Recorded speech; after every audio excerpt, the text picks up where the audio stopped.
ईश्वर कहने लगे मांग तो क्या मांगता है। ये व्यक्ति तो सिर्फ ईश्वर को चाहता था, वो कोई चीजें नहीं चाहता था, ना ही कोई पैसा, धन, संपत्ति या रुपया। तो कहता है मैं तो कुछ नहीं, बस मैं आपको चाहता हूँ।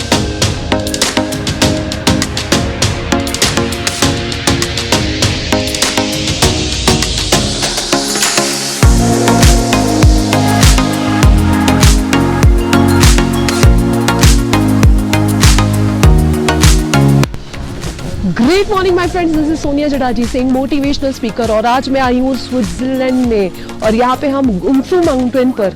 और यहाँ पर ये प्लेस देखकर ऐसा लगता है कि जैसे कि भगवान यही सेटल हुए हैं। सच में ईश्वर की जगह हेवन की तरह ये लगती है। सभी लोग चाहते हैं कि ईश्वर उनके साथ हमेशा रहे। एक ऐसा ही व्यक्ति था कि जो बहुत ज्यादा तप किया और तप करने के बाद उसको ईश्वर का वरदान वो ईश्वर देने के लिए तैयार हो गए। तो ईश्वर कहने लगे मांग तो क्या मांगता है। ये व्यक्ति तो सिर्फ ईश्वर को चाहता था, वो कोई चीजें नहीं चाहता था, ना ही कोई पैसा, धन, संपत्ति या रुपया। तो कहता है मैं तो कुछ नहीं, बस मैं आपको चाहता हूँ कि आप मेरे साथ हमेशा रहें। तो ईश्वर ने कहा कि ठीक है, अब से मैं तेरे साथ हमेशा साथ कदम से कदम मिलाकर जीऊंगा, चलूंगा।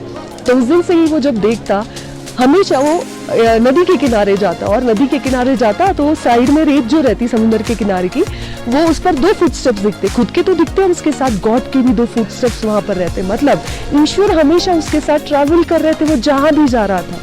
वो बर्फ पर चलता, फिर वो चेक करता, देखता हाँ बर्फ पर भी 2 ज्यादा स्टेप्स थे जो कि ईश्वर के थे। तो समझ गया ईश्वर उसके साथ है। तो उसके जीवन में बहुत अच्छा फेज आया कि जब उसका शादी हुआ, बच्चे हुए, अच्छा बिजनेस उसने बनाया, और बिजनेस बनाने के बाद बहुत अच्छा लाइफ वो जिया। हमेशा ईश्वर के फुटस्टेप्स देखता और खुश रहता कि ईश्वर मेरे साथ है। लेकिन वक्त हर एक व्यक्ति का बदलता है, वक्त कभी समान नहीं रहता। उसका भी वक्त बदला और उसके यहाँ गरीबी आई, बिजनेस में कुछ प्रॉब्लम आई, उसके घर में एक बच्चे की डेथ हो गई और उसकी बीवी से भी वो अलग हो गया, बिकॉज बच्चे की डेथ के बाद बहुत ज्यादा डिप्रेस रहने लग गया, उसका बिजनेस भी ठप हो गया। अब वो सबसे अलग हो गया, उसके जीवन में और कोई नहीं था। उसने सोचा चलो ईश्वर तो है। वो जाता है स्नोफॉल के पास और जाता है और वहां पर अपने पैरों के निशान देखता है। लेकिन इस बार जब वो देखता है तो वहां पर किसी और के फुटस्टेप्स नहीं थे, यानी ईश्वर अब उसके साथ नहीं थे।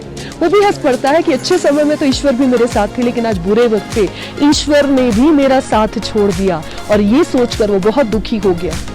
लेकिन फिर भी समय कटता गया, उसने अपने आप को संभाला, बच्चे की डेथ को भी संभाला, बिजनेस जो कि ठप हो रहा था उसे भी जैसे तैसे उसने संभाल लिया और फाइनली वापस अपने पैरों पर खड़ा हो गया। उसने फिर से अपना बिजनेस सेटअप किया, बहुत सारा पैसा कमाया और बाद में बीवी के साथ एकत्रित वापस हो गया।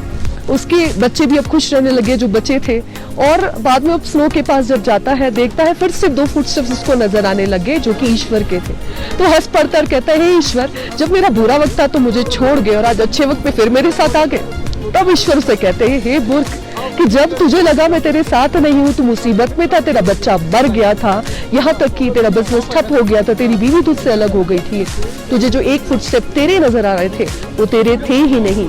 मैंने तो तुझे तेरे बुरे वक्त पर अपनी गोद में उठा लिया था, मैं तुझे कैरी कर रहा था, इसलिए इन सारी प्रॉब्लम से तू बाहर निकल पाया है। तो मैं तो तेरे साथ हमेशा ही हूँ, तू कुछ भी कर। तो दोस्तों यही हमारे जीवन में होता है कि हमें लगता है ईश्वर हमें मुसीबत में अकेला छोड़ देता है, लेकिन ऐसा नहीं है। तब ईश्वर हमारे साथ ज्यादा होता है और हमें हर डिप्रेशन से, प्रॉब्लम से बाहर निकालता है। तो जब भी आपको लगे आपके जीवन में परेशानी, ईश्वर के साथ होने का मतलब ये नहीं कि व्यक्ति कभी परेशान नहीं होगा, बट इसका मतलब है उस परेशानियों को झेलने की ताकत ईश्वर आपको जरूर दे देता है। तो दोस्तों हमेशा ईश्वर आपके साथ है, अपने सारे वर्क करें, बस ईश्वर से हिम्मत मांगे कि सारे जो प्रॉब्लम्स है उस प्रॉब्लम से लड़ने की हिम्मत वो ईश्वर बस आपको दे दे। So yes, this was my message for today. This is my guru Sonia signing off. Do like and subscribe my channel, bell icon जरूर दबाएं ताकि ऐसे लेटेस्ट वीडियोस आपको मिलते रहे। See you in next video, bye bye.